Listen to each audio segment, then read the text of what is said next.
Well, good afternoon, everyone. Today is Wednesday, July 23rd, 2025, and we want to welcome you to the County of Monterey's weekly news briefing. I'm Nick Pasculi, County Communications Director, and I'm joined by my colleague, Maite Anaya, who's in our studio. We have a full lineup for you today, and we'll want to get started in just a few minutes. But we do have some new guests that's joined us today that will be on after we hear from the EPA, and that is Vistra.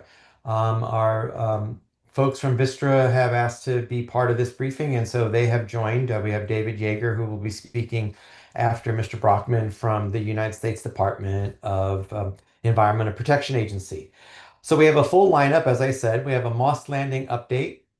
We also have some important information about wildfire danger. So we'll hear from the Green Cadre program of the county, as well as from Rancho Cielo and their Veggie lunch fundraiser, Veggie box fundraiser, I should say, that is coming up soon. But let's get into the briefing today and discuss the steps that are necessary for the Moss Landing Vistra Power Plant recovery. We have with us today Kazami Brockman, who is the on-scene coordinator for the EPA Region 9. Kazami will talk about the EPA's agreement with Vistra to perform battery removal and disposal work and to launch the EPA's Moss Landing Response website. Welcome to the briefing. The floor is yours. Thank you very much. Can you hear me first? We can hear you perfectly. Great. All right. Thank you, Nick. Good afternoon, everyone. I am Kazami Brockman, an on-scene coordinator, or OSC, with the U.S. Environmental Protection Agency's Region 9 Emergency Response Program, and I'm one of several EPA OSCs working on this project. Thank you to Monterey County for having us here today. I'm here to discuss EPA's agreement with Vistra Corp to remove and dispose of the impacted batteries after the January 2025 Moss Landing Energy Storage Facility fire. And I'd also like to introduce EPA's new Moss Landing Battery Fire website as well. I want to start by saying that I know this incident has had a big impact on the community, and I sympathize with the community for all they've had to endure during and after the fire. EPA has been working in close coordination with the county and the state to ensure we can address the concerns about each aspect of this incident. The state of California requested EPA deal with the battery removal and disposal process. And as such, EPA's role is inside the fence line of the facility to address the ongoing risks associated with these damaged batteries. Risks such as reignition, and we will do as much as possible to prevent further impacts to the community. Meanwhile, Monterey County and California state agencies are working together to address concerns about potential health impacts and are conducting community sampling efforts. They maintain the responsibility for response activities beyond the fence line of the power plant. So as many of you know, EPA has done extensive work dealing with batteries after large-scale fires, most recently in Los Angeles, in San Diego, and in Maui. Over the last few months, since the fire, Vistra has been voluntarily performing actions planning for the battery removal with EPA's guidance. And this has primarily consisted of creating over 30 different interconnected, integrated plans and procedures covering all aspects of the battery removal and disposal work for EPA's review. And EPA has been on the ground at the site advising on these plans for months. At the same time, EPA has also been coordinating with Vistra to formalize an agreement that outlines EPA's terms for the battery removal process. This agreement is referred to as an ASAOC, or an Administrative Settlement Agreement and Order on Consent. Under this agreement, which was signed on July 17th, Vistra will conduct and pay for the battery removal and disposal process under EPA's oversight. If the agreement is not performed to EPA's satisfaction, EPA does have the authority to take over the cleanup and bill Vistra for the cost.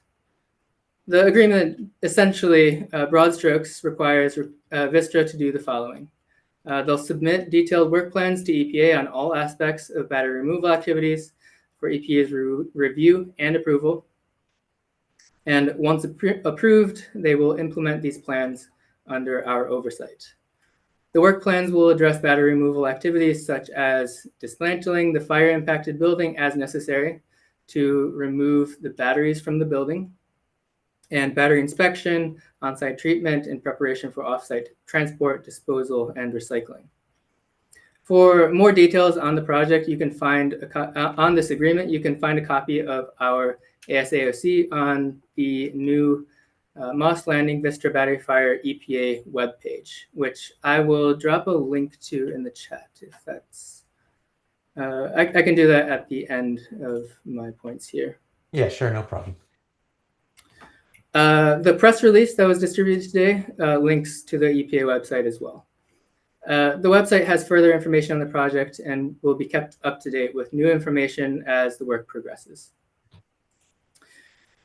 As stated in EPA's letter to the county on June 30th, given the scope of EPA's role and the extent of our authorities under the Comprehensive Environmental Response Compensation and Liability Act, which is CERCLA, it would be inappropriate for EPA to direct funds for activities outside of the Vistra facility or toward on-site activities that are not related to the battery removal. However, in addition to the battery removal and disposal activities, under the agreement, EPA has tasked Vistra with writing a community involvement plan to ensure meaningful community engagement throughout the entire battery removal process. EPA will review and provide input on this plan and then carry out the activities as defined in the plan. And that'll be a living document as well so that it can be shifted moving forward as we learn what the community needs. This process, getting input from the community, has begun already with EPA community involvement coordinators conducting community interviews over the past few weeks. And the insights gathered from these interviews will be used to inform the plan. EPA will be on the ground overseeing operations until EPA determines that the threat to human health and the environment from the impacted batteries remaining on site has been fully addressed. This is expected to be when the battery modules have been shipped off-site for disposal and recycling. And we anticipate that this work will continue for over a year due to the technical complexity as well as the safety measures being put in place to protect the workers and the community. However, our goal is to get these batteries out as quickly as safely as possible. And Vistra is taking a phased approach to the demolition and battery removal, with the first phase of structural stabilization activities beginning by the end of this month. And this work beginning by the end of this month includes implementing supports and protective measures in key areas to allow for retrieval of batteries.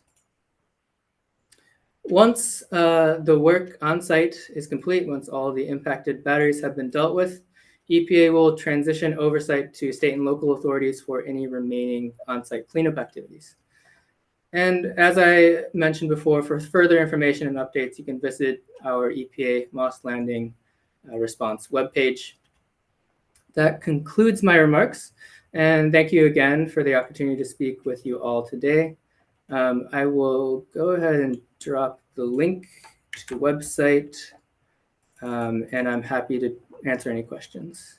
Great. Well, thank you for that overview. That's really important. I think it's important to note that there's nothing simple about this process. It's been a long-term process, and of course, a lot of work continues to go on behind the scenes, which is not visible to the public, but the work is continuing. Do you want to add to that?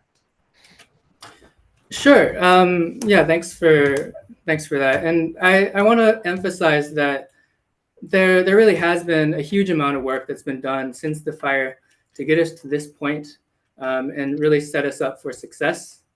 We're taking all of our knowledge from all of our previous lithium-ion battery response experience, and we're consulting with other federal agencies that have experience with lithium-ion batteries, as well as industry experts, to plan for this and really make sure we do it the right way. As I mentioned earlier, we've been working with Vistra prior to the agreement being set in place to create more than 30 plans and procedures, which will be used moving forward during the cleanup.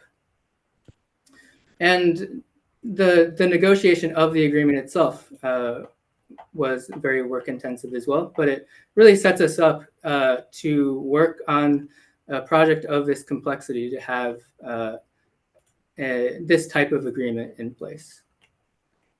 Yeah, and we at the County of Monterey, we've been so impressed with the engagement from the United States Environmental Protection Agency, your team, and of course those that were here before you, and I know that the county is grateful for that support, and I know our residents are as well. So, I would like to see if we have any questions from the media. We do have some of our media. Representatives in the area online with us. And if you do have a question for the EPA now, would be a good time to ask it. You can raise your hand, unmute yourself before we move on to our next speaker. Any questions from our media partners? All right. Andrea Valdez, go right ahead. Please identify your news outlet and go ahead and ask your question. Hi, Andre here with the Monterey Herald. I'm just wondering if we know the amount of batteries that are set to be cleaned up and removed. I mean, how much is there to clean up? Thank you. Sure. The building, which we call ML 300 or Moss Landing 300, contained about 100,000 battery modules. So some of this is covered on the site, and you can see photos of what these battery modules look like. Each one is a couple 100 pounds, and they're arranged in racks. So 100,000 were approximately in this building, and 55% of those batteries, I believe, are still not completely consumed. So the challenge here is there are batteries in various states of charge, of still being able to hold charge, all the way to completely consumed. And so I'm sorry, my PIO is correcting me, 55% burned, 45% remaining. And so we will deal with all of these batteries and the burned batteries as well in our work. Great. Got it. Thank you. Yeah, and then Andrea, I don't know if you saw that he put the chat in the chat. He put the link to the website, which is a great tool for not only for getting the word out through the media, but also for the public and residents in the area to learn as much as possible about the work that's being done by the EPA. Any other questions for Mr. Brockman before we introduce Mr. Yeager from Vistra? Okay, and as I indicated earlier in my opening remarks, Vistra did ask to be part of this briefing today, and so with us we have David Yeager with Vistra. David, you can turn on your camera and unmute yourself, and I know you wanted to make a few comments in regards to the work that Vistra is doing to clean the site up and to be a good partner with the community on this effort. You bet. And can you verify my audio is coming through? Yes, very, very good. Okay. No, thank you. Yeah, really just wanted to hop on today in light of just the recent consent order and just really express the appreciation we had with the coordination with the EPA to finalize that agreement. And really, it's super important because it allows us to begin that battery removal and also other cleanup operations at the site. The agreement, it's already been stated, but it formalizes a carefully prepared plan that was underway for the past several months. And we just really wanted to emphasize also that it prioritizes worker safety, community needs, and environmental protection. This will also advance our investigation into the incident as well. As noted, we're going to be able to now enter other parts of the building that have been inaccessible up to this point. And that'll help us conduct physical inspections of the battery and other systems in that portion of the structure. We also appreciate the hard work, expertise, and just the professional collaboration with the US EPA, the County of Monterey, and the many other state and local partners as well. Just to note too, in the coming weeks, we'll be moving from just this planning and preparation phase of the work that's been conducted thus far, and moving over into the execution phase. And really, initially, the focus is on stabilizing that ML300 building, and then beginning the battery removal as kind of the EPA outlined. And just once the batteries are removed from the building, they're going to be discharged and safely transported offsite or to the facilities for disposal. We do anticipate this process to occur, over a length of time, as outlined. So it'll be multiple months of effort there, and this is just the initial phase. And also just wanted to note too, we will continue providing updates to the public throughout the recovery process at our website, which is the www.mosslandingresponse.com website. That's www.mosslandingresponse.com. And we'll also continue to work closely with our partners at the US EPA and Monterey County to share updates in the other forums that are available as well. So that's really what we wanted to hop on and make sure we touched on, Nick. Great, David. And as we talked about with the EPA, and obviously a lot of work behind the scenes. And I guess it'd be fair to say that from Vista's perspective, there also has been a lot of work behind the scenes. And while it's not always visible to the public, things are happening. Can you expand on Vista's role in that regard? And I'm going to bring up your website here in just a few seconds. Sure. Yeah, it's been a very collaborative effort between, the US EPA in particular, then all the other state and local agencies, just to have a very thoughtful plan put together that we can all agree to, that does prioritize worker safety and environmental safety as we work toward this kind of complex removal process and multi-phased approach. So that planning process now with this consent order, we were definitely moving away from that portion into the execution portion of the process too. So more work in front of us, but yes, to your point, a lot has already been done. Great. And why don't you give us an indication, how frequently will you be updating, will Vistra be updating its website too? Because this way, the public, other officials in the county, elected officials and otherwise, and just generally people interested in what's happening will have multiple sources of information. Yeah, no, and I think the plan will be going forward is similar to what as you've seen thus far from Vista, in that when there's meaningful progress or updates, they will certainly be on that website to make sure, and then fully cataloged as well. So not so much necessarily on a cadence, but just on a milestone as events occur that are appropriate to put on there. Excellent. And that would be the same, just so everybody knows, the same for the county's website. The County of Monterey has a website dedicated to the Moss Landing recovery, as well as our health department. So those are updated also as needed when we have new information to share with the community. So at the bottom line, I think for everybody from EPA to the county to the responsible party, in this case, Vistra, is to provide as much information to the public in as timely, accurate, and transparent way as possible. Okay, any questions for Vistra or EPA? Last call on that before we move on to our next topic. All right, just a reminder that in the chat is also the EPA's website link, as well as the Moss Landing response.com link. So you're more than welcome to take a look at those after the briefing. All right, so changing gears a little bit. Conditions are very dry here in Monterey County, and CAL FIRE has a new tool that shows us how wildfires have affected the areas around our state. It's important for people to understand the severity of what fires can do and the damage they can cause, and how important prevention is.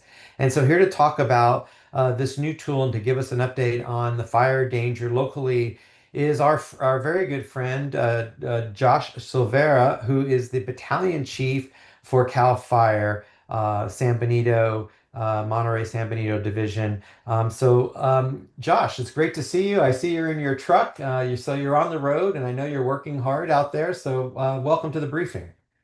Thanks for having me. Yeah, just like you said, Nick, the weather pattern that we see outside currently with the overcast conditions and having that marine layer push in, it is a little bit deceiving. Our fuels in the area are dry, they're cured, they're at a state where they're ready to burn. And that's why I'm on the road. We did have a vegetation fire just a little bit ago up in Carmel Valley in the Kashawa area. So the big thing to take away here is to just not be complacent. You know, when you look outside and see that fog, or have to potentially run your windshield wipers on your way to work, just because you're seeing those conditions in the morning, they burn off relatively quickly around noon, and those light flashy fuels dry out, and they're primed and ready to go by lunchtime.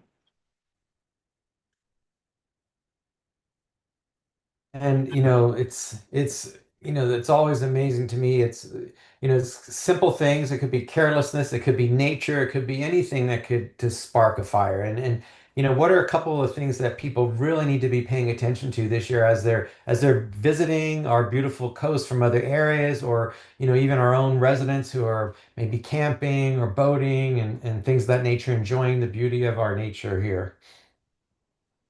Yeah, like you said, 95% of the fires that we're experiencing in California are human caused. Most of those are a result of people doing the right thing at the wrong time of day, whether it's going out and working on their fuels reduction around their house with the lawnmower and striking a rock, which causes a spark. People dragging chains on a trailer that cause a spark. There's lots of instances where just lack of forethought create that spark and then result in rapidly evolving vegetation fires, which we're all too familiar with in Monterey County. Yeah, absolutely.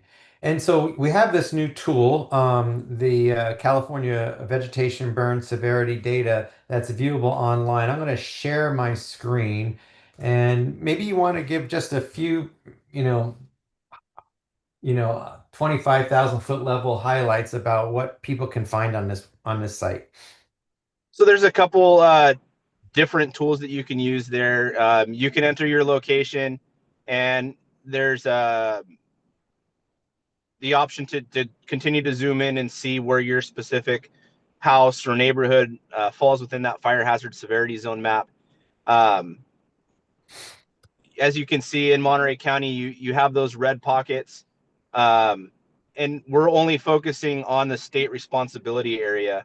It's not looking at federal responsibility area like we see in areas like the Ventana Wilderness, Los Padres National Forest, or our local responsibility areas like municipal city limits, the city of Salinas, the city of Monterey. It's focusing on state responsibility lands. As we know, in Monterey County, we have an abundance of light flashy fuels, whether it's our grass crop that grew extremely well this winter, or our brush. The coastal chaparral dries out relatively quickly and currently sits in a critical fuel moisture. And the color coding just is there to help give a visual representation of the severity. We go out and we get fuel moisture samples throughout the county every month, just so that we can keep track of where we sit in that fuel moisture severity, which ultimately plays into this fire hazard severity zone map. Yeah, and I love the simplicity of it. I mean, you can go on this website and get a real bird's eye view, so to speak, of where the challenges are, and hopefully be a reminder for people of taking that extra step of precaution when they're out enjoying nature. Yeah, and that's what we're after. We want something that's user friendly, where the user interface is something that's familiar, easy to use, And we've spent a lot of time as an agency working on this map and some of the other tools that we have available to keep residents informed. That fire hazard severity zone map is great. And when used in conjunction with the CAL FIRE incidents page and the new chatbot features in both, it allows residents to be extremely educated, and they can be very engaged in local emergencies around them and how they can better prepare in the event of a wildfire in their area. And of course, besides that tool that we just looked at, CAL FIRE also has a great website with lots of resources available for the public. Yeah, we've spent a lot of time on the IT side of all of our websites and portals to just make a really good user interface that's friendly, easy to navigate, and it allows people to just be as educated and prepared as possible. And we've gathered a lot of these resources and made quick links to them on our local link tree page. That way it really minimizes the amount of searching that needs to take place. You can go down some wormholes with websites that claim to be CAL FIRE, and that link tree just makes it really easy to get steered in the right direction. Outstanding. And I put the links to your to the website in the chat for people. So, it's a great resource. I have to say, as one person who uses your website a lot, I really like it. It makes it easy to find. We share a lot of resources from the CAL FIRE website on the county's website. And of course, the chatbot feature is great. You could go on CAL FIRE's website, click on the Ask CAL FIRE chatbot, and it'll take you to almost anything you need to find with regard to fire and fire safety. Yeah, it does a really good job at being very intuitive. You can look at fire history in your area. You can look at past evacuation centers. It does a really good job of just keeping people that may not know about fire in Monterey County, keeping them informed if they're new to the area or they happen to be here recreating, and one of those rapidly expanding fires does happen to occur. Great. Well, listen, we know you're super busy out there, but we want to thank you and thank the entire CAL FIRE family that helps protect our county and our neighbors, our neighboring counties as well. So, Josh, thank you so much. And maybe I know you did a couple interviews earlier today. If anybody has any questions for Josh, you can put them in the chat or raise your hand. I'll give you a few seconds to do that. If not, we will move on to our next topic. Josh, thank you so much. I appreciate it, and we'll look forward to seeing you soon, hopefully not in an emergency situation. Thank you, everybody. Have a great day. All right, thank you. Great. So now I'm going to toss it over to my colleague, Maite Anaya, in our studio to introduce our next guest. Maite, take it away. Thanks, Nick. So up next, we have the Green Cadre program, which is gearing up for its next round. And so it's a great opportunity for people to get involved, for people to get paid while working on local environmental projects. And there's even more good news because wages are increasing and the program is now open to a wider age range. So we have here Michael Artalejo from Monterey County Works to give us more details. Hi, Michael. Hello, thank you for having me. I appreciate the opportunity to come on here and speak a little bit about our Green Cadre program. What we have is our program has a dual mission of climate action and food insecurity throughout Monterey County. So currently we are doing outreach to get interest from individuals that are now from the ages of 18 to 30. Our new funding has allowed us to expand from that 18 to 24-year-old range all the way to 18 to 30 years old. And this program runs from August 11th until December 19th. And we partner with our local organizations like the California State Parks, City of Monterey. Those are our frontline partners when it comes to climate action. And with regards to climate action and food insecurity, local community gardens, community garden at the Monterey Adult School, Pacific Grove Community Garden, Natividad Creek Park, but also Second Harvest Food Bank and Food Bank for Monterey County. We want to make sure that we are addressing those issues throughout Monterey County. We want our community to be fed, and we want the climate to be respected. And through our work with the state parks, we want to return our state parks to their native land base. So that's what we're doing there. In this training program, our individuals come in, they get their OSHA 10 certification, has Whopper Basic certification, CPR, and safety food handler certification. These are all things that we want to be able to help build a resume around these individuals that are coming to us. We have about 24 positions that we are looking to fill, and that's kind of our goal right now. And with the new funding, we are able to pay an hourly wage of $19 an hour. That's an increase that we've had in our hourly wage. So, explore and restore and get paid. Our Fridays on these Green Cadre programs are dedicated to community service. So we do one-off projects throughout the community, whether it's working with Blue Zone Projects and Aspire Healthcare to help promote the Double Up Food Bucks for individuals that are currently recipients of EBT CalFresh. We do outreach to help assist individuals sign up for those EBT CalFresh benefits. And then also anytime that we are able to lend a hand to a nonprofit organization that needs anywhere from 14 to 24 individuals to help with a project on a Friday, that's what we're geared at. So we're looking forward to this round of the California for All funded Green Cadre program. We're also under the banner of Youth Service Corps, and this is coming from the state of California. So we just encourage everyone to go to the website, MontereyCountyWorks.com, and apply for the Green Cadre program. We will be having in-person orientations at our Salinas offices this Friday at 5 p.m. and then an additional one on Monday of next week at 4 p.m. where individuals can come in, learn more about our program, see a presentation, and ask questions about our program. And that's the Green Cadre there in a nutshell. Great. Thank you so much for sharing. Yeah. You did mention a little bit about the certifications. And so I'm kind of curious to know what opportunities this program can lead to. What are some of the jobs or perhaps next steps that participants have gone after completing the Green Cadre program? Yeah, yes, of course. So, throughout the program, our ultimate goal is to establish a career path for the individuals that participate, supporting them.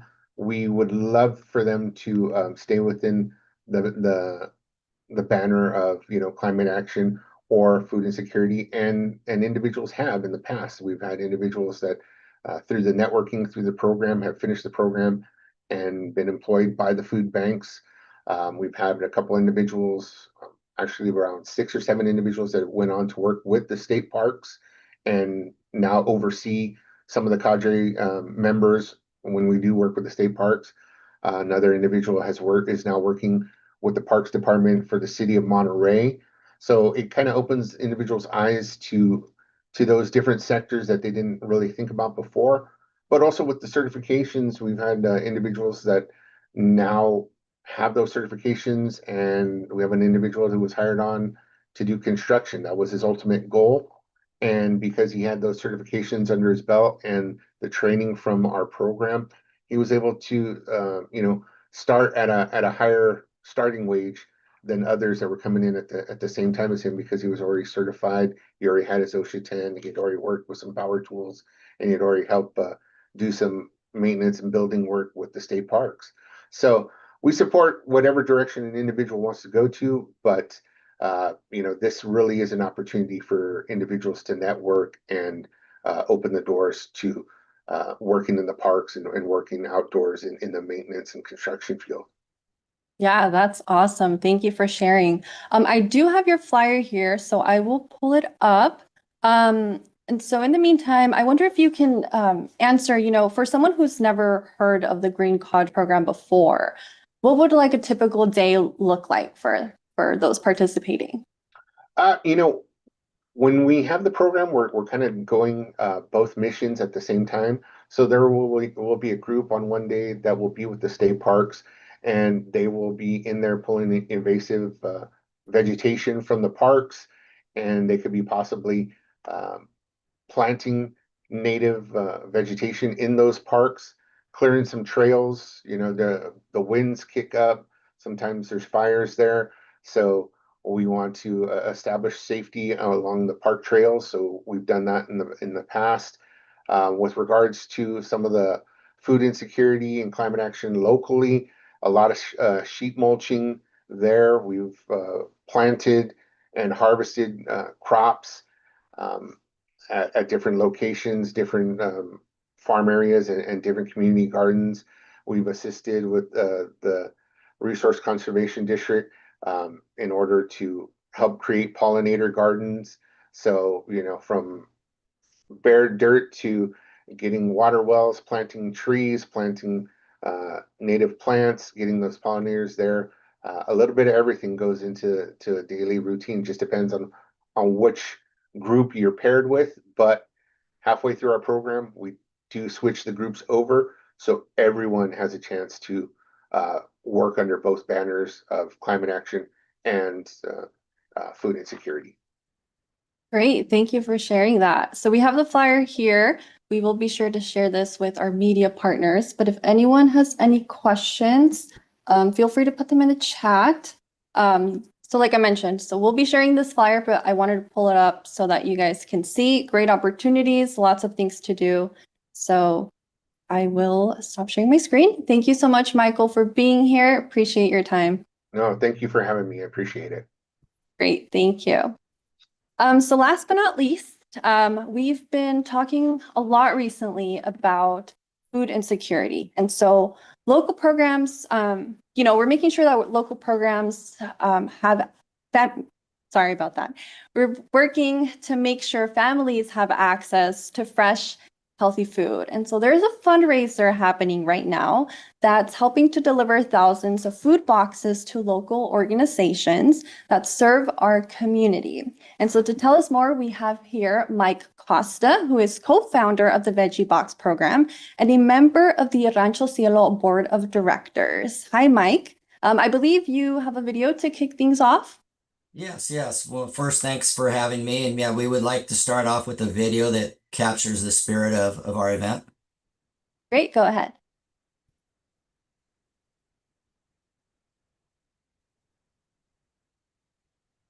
My name is Mike Costa. I'm co-chair of the Veggie Box event for Rancho Cielo with my wife, Kim Costa.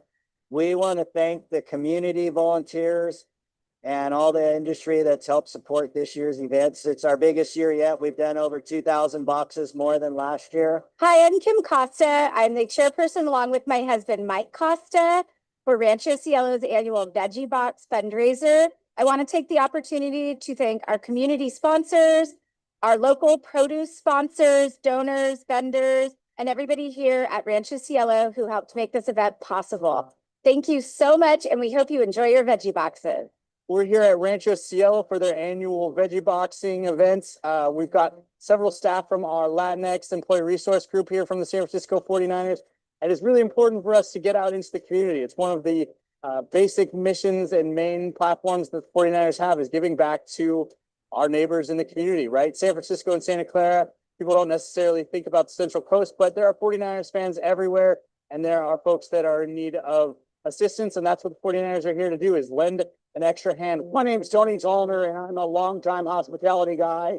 I just think that what Rancho Cielo does is so extraordinary in terms of helping young folks gain skills and contribute to the community.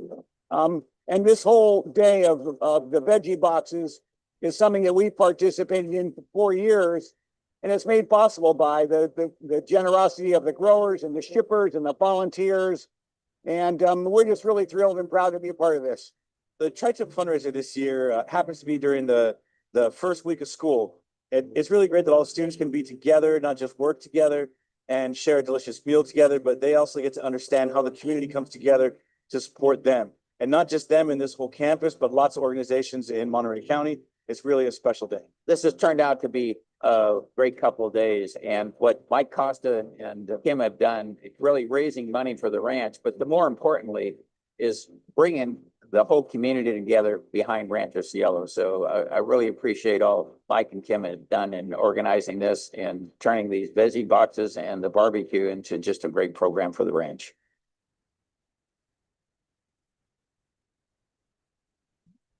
Yes, so that captures the spirit of our event. This is the 10-year anniversary of our event, which started out as an idea 10 years ago of 900 boxes, is turned into a community event of over 14,000 boxes. The Salinas Valley is probably one of the most productive agricultural areas in the world. I feel it's probably the most intensely farmed area in the world. With that, a lot of the people that work in our industry struggle to make a living. There's food shortages in certain areas of the valley. When you look at what's going on in the valley currently, there's low demand in the Salinas Valley this year for vegetables and produce. The wine industry is also having its problems, and so the workers' hours in a lot of cases aren't what they normally are. With our event, we have over 300 to 400 volunteers over a 2-day period where we get all the produce is donated by the local agricultural industry. I think we have 14 companies this year throughout the Salinas Valley and Watsonville who donate produce. And we assemble all these boxes over a 2-day period at Rancho Cielo. And then after that, we take care of distributing boxes. The opportunities with everything going on in the valley is we deliver boxes to the Monterey County Food Bank, the Salvation Army, Second Harvest of Monterey, the Boys and Girls Club in Seaside, and Salinas. And then we can also deliver to the LSL Research Center. So the opportunities are for donations to Rancho Cielo that will allow us to deliver boxes to people in need. If somebody has their own charity, as long as the order is over 25 boxes, or if people want to group boxes together, we can deliver boxes to those locations. It's grown into a great event. Like I said, this year, all the product is donated. Once again, we actually have product to do upwards of 16,000 boxes. It's just a matter of finding the places who could use those boxes and being able to fund the distribution. Wow, that's amazing. We definitely, encourage everyone to help out. And this is a great way, to give back to our community. I'm curious to know if any of the Rancho Cielo students help out, whether that's with, packaging the veggie boxes, or, this just seems like a great opportunity to get involved with the community. Yeah. The student is very, very involved. The staff's very involved. The week of that operation, the week of August 18th, I'll be out here probably for 50 or 60 hours. Last year on a Saturday with 60 volunteers, we assembled 15,000 empty boxes. On the Monday, the Youth Corps is very active in helping us set up basically, we're putting boxes together just on folding tables in the parking lot. So Youth Corps is very involved. And then we have the students help out on Friday, August 22nd. We have a barbecue. They help serve. And then we also had students last year rotating in, taking turns on the line, assembling the boxes. So it's very important to me, learn by doing. And I think it's a great opportunity for the students to kind of get an idea of what's going on in the agricultural business. Yeah, definitely. I'd love for you to go a little bit more into detail on, you guys have some really amazing programs at Rancho Cielo. And so if you can go a little bit more into detail about the benefits, how the programs will benefit from the fundraisers proceeds. Yeah, well, I mean, when Rancho Cielo started, there was a lot of support from the culinary industry. So the culinary department is very well known throughout the county, actually throughout the state. The Ted Taylor Vocational Center was added a few years ago. So there's a construction academy. There's an auto mechanics academy. I think Ford Motors is now involved in. So it's just a matter, it's vocational, teaching kids vocational skills to help out in the community. When you look at the agricultural business, our industry is changing. The technology is changing, whether it's photo optics for spreading out plants, whether it's laser weeders to get rid of weeds. There's different harvesting equipment where there's opportunities if people develop the skills to have the technical skills to operate this equipment. One of the guys that's a mechanic for our farming operation, his son actually works for a company called Carbon Robotics based out of Seattle. And he's got into more of a management supervisory role, and there it's actually laser technology to get rid of weeds. So that's the opportunity, is to provide skills to young adults to succeed. When you look at mechanics and everything in the Salinas Valley, there's a shortage of mechanics. And so when you get a Ford Motor Company or Salinas Valley Ford behind it, the whole process is over time. Hopefully this is going to give them aligned to technicians to, to be able to do the work that comes down the future. I mean, the reality is when you look at a vehicle now versus 10 years ago, the guys that could fix pickups 15 years ago probably can't even work on a pickup now. Yeah, no, that's amazing. And thank you so much for sharing that information. So we will be sure to also share this. I do have the link to the video that we will also send out. So lots of great opportunity. Thank you so much for being here, Mike, and sharing this. No, thank you. I mean, it kind of parlays in with the previous speaker, where food insecurities, certain parts of the county, throughout the county. We actually delivered boxes to East Palo Alto last year.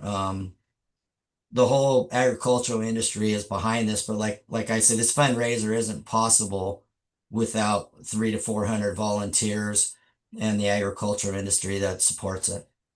Yeah, awesome. Thank you so much for sharing. Okay, thank you. And so that wraps up our news briefing for today, July 23rd. And so on behalf of the County of Monterey Administrative Office and the County Communications Bureau, we want to thank all of our guest speakers and our audience for joining us today. And so we will be back next Wednesday for more information, another news briefing packed with lots of good things. Have a great day, everyone. Thank you. Bye, everyone.